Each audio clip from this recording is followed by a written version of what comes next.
कभी कभी एक छोटा सा फैसला किसी की पूरी जिंदगी बदल देता है। एक छोटे शहर में विनय नाम का 17 साल का लड़का रहता था। उसके पिता की तबीयत कई दिनों से खराब थी। डॉक्टर ने शहर के बड़े अस्पताल में इलाज कराने की सलाह दी। विनय पिता को लेकर स्टेशन पहुंचा, लेकिन टिकट खरीदने के बाद उसके पास पैसे बहुत कम बच गए। ट्रेन आने में कुछ ही मिनट बाकी थे।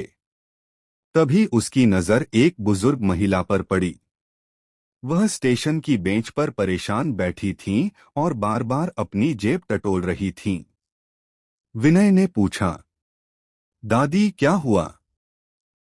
महिला ने बताया कि उनका पर्स कहीं गिर गया था। उनके पास घर लौटने तक के भी पैसे नहीं थे। विनय के पास बचे पैसे उनके टिकट के लिए पर्याप्त थे, लेकिन उसके पिता के लिए दवाइयां खरीदना भी जरूरी था। वह कुछ पल सोचता रहा। फिर उसने अपने बचे हुए पैसों से उस महिला का टिकट खरीद दिया। महिला ने पूछा, बेटा अब तुम अपने पिता की दवा कैसे खरीदोगे? विनय मुस्कुराकर बोला, भगवान कोई रास्ता जरूर निकालेंगे। आप पहले घर सुरक्षित पहुंचिए। ट्रेन आ गई। महिला उसमें बैठ गई और विनय अपने पिता के साथ प्लेटफॉर्म पर रह गया। तभी स्टेशन के पास से एक डॉक्टर गुजर रहे थे। उन्होंने विनय के पिता को परेशान हालत में देखा और पूछा कि क्या हुआ। विनय ने पूरी बात बताई।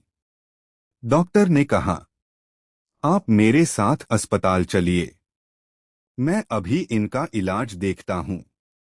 डॉक्टर उसी अस्पताल के वरिष्ठ चिकित्सक थे।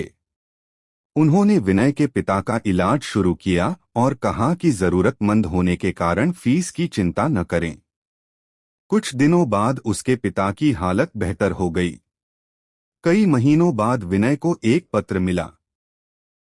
वह उसी बुजुर्ग महिला का था। उन्होंने लिखा था, बेटा उस दिन तुमने अपना आखिरी टिकट मेरे लिए खरीदा था।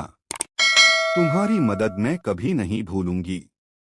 मैंने तुम्हारी पढ़ाई के लिए एक छात्रवृत्ति की व्यवस्था की है।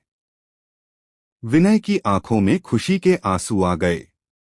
उसने आसमान की ओर देखा और मुस्कुराकर कहा, शायद भगवान ने सच में रास्ता निकाल दिया।